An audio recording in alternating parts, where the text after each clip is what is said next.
Another reason why there was great interest in expanding our roadways and steamships and other transportation was because America was expanding westward from a population standpoint as well as the physical, which happened first, obviously.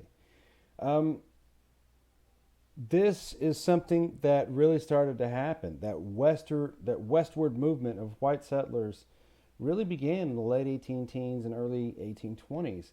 And the population of the country itself almost doubled in the first 20 years of the 19th century.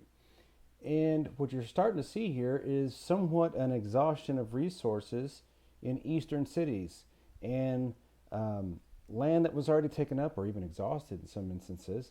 And so what you saw here was an opportunity for available land, especially as the United States would negotiate various different treaties, no matter how tenuous they were, with Native Americans for land rights. There would be a plentiful amount of land out west that would attract people looking for new opportunities, especially as you would have people flock to what was considered the Old Northwest, which is basically modern day Indiana and Illinois and states around there. You may wonder if you've ever seen the Northwestern Wildcats play football at Northwestern University. Northwestern University is a fantastic university. It's one of the premier schools in the entire country. It is every bit an Ivy League caliber school without actually being in the Ivy League, obviously. But Northwestern, yeah, it's a Big Ten school. It's a terrific school. Okay, you got to wonder. Northwestern is in Evanston, Illinois. That's just north of Chicago. That's not the Northwest of the United States. That's not the Northwest of the United States today. Nowadays, the Pacific Northwest is Washington, Oregon, Northern California. Okay? Back in this era, in the early 1800s, the Northwest of the United States was, yeah, around modern day Chicago. Okay? So, when Northwestern was founded, it was in the Northwest of the United States. Okay? So that's just an example of why Northwestern University would have a name like Northwestern when they're pretty much right smack in the middle of the Midwest. But whatever. Okay? I digress. But you would have settlers that would oftentimes go by ship on flatboats or wagons or anything else of the sort, pack horses. They would take some cattle, even hogs with them, and people would want to move. Now, another reason why not only is land available, but now also you have an increase in mobility for white settlers. So, if you were white and you were looking for a new opportunity, you went west. And it just adds to the idea that the United States is a mobile society. If you do not like your lot in life, or if you're looking for a new opportunity, it's here for you in America. 200 years ago, it was, well, there's land available. We don't have to live in Boston any longer. We can move out to the Midwest.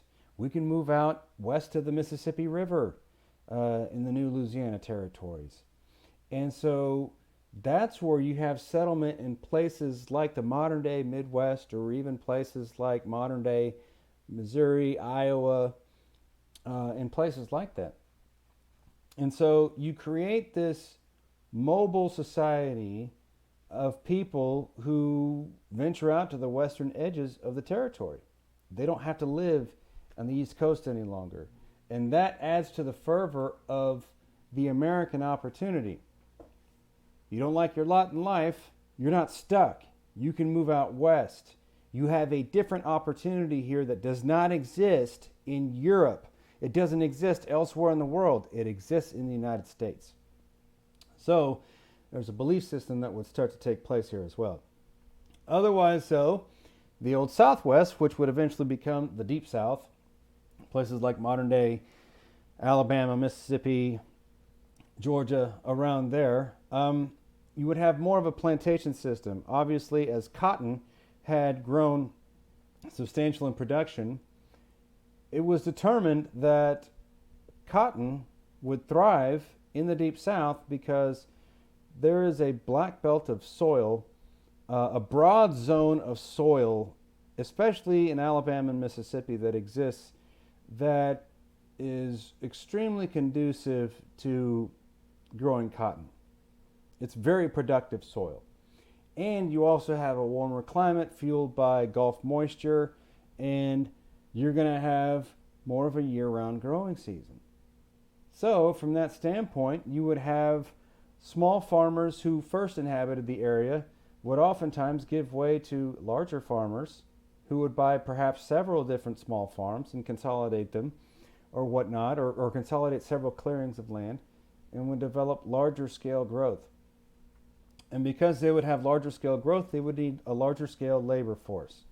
So, yeah, you would have new environments on a plantation. And we're going to talk about plantation life for slaves later on this semester. We'll talk about that. But for right now, the actual planters themselves oftentimes incurred quite a lot of risks trying to open up a plantation in the South, oftentimes falling on their face and going into financial ruins.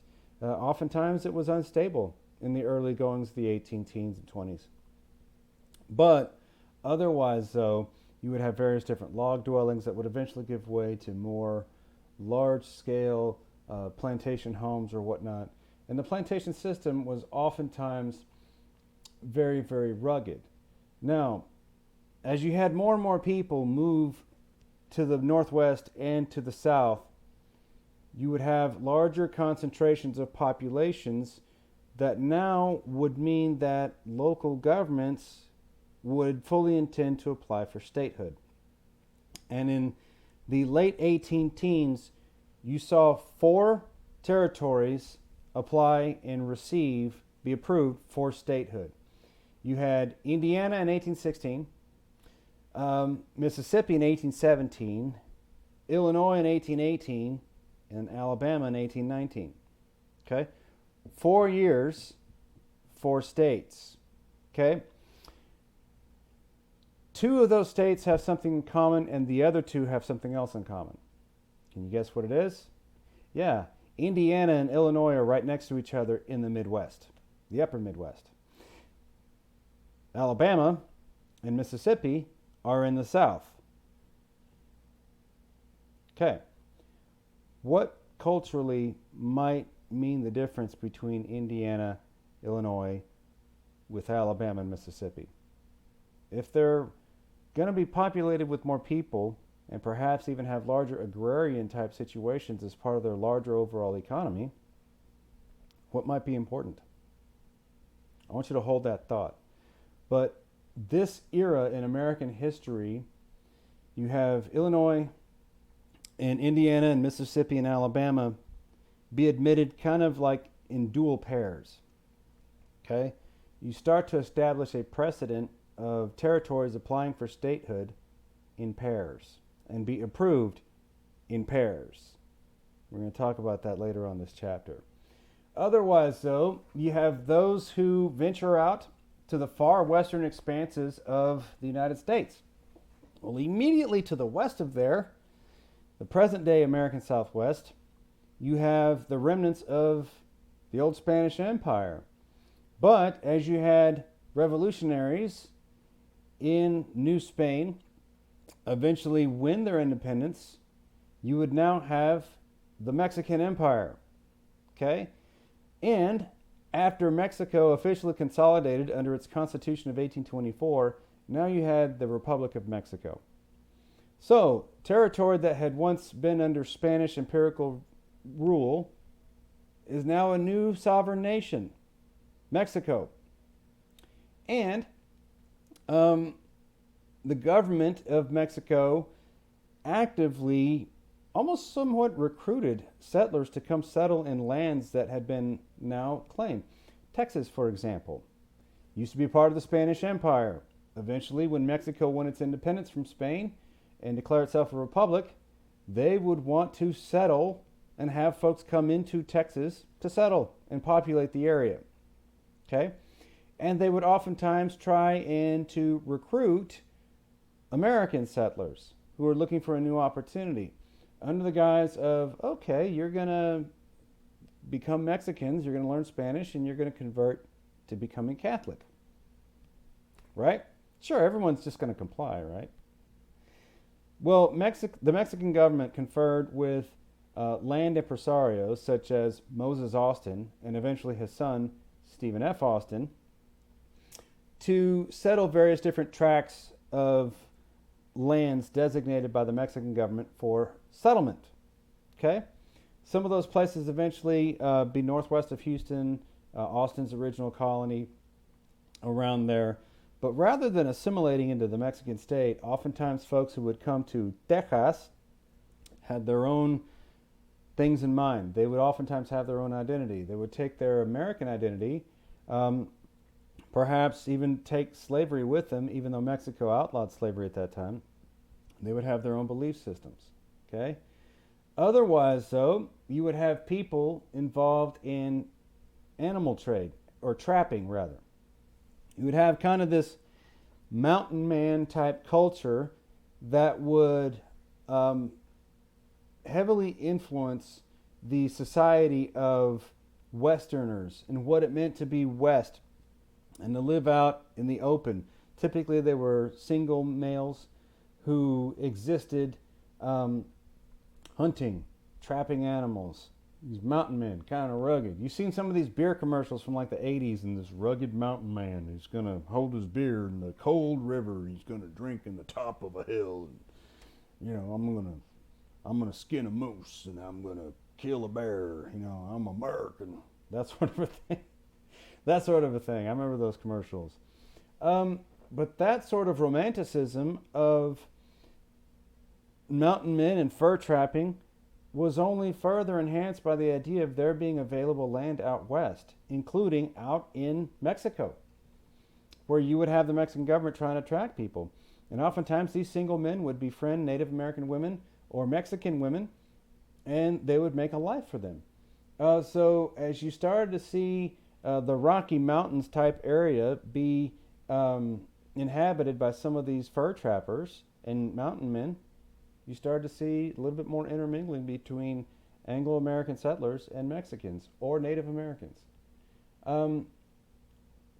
Just like, though, with Lewis and Clark back in Chapter 7, the United States government wanted to explore the lands that existed to the furthest extent of the territorial jurisdiction of the United States. Okay?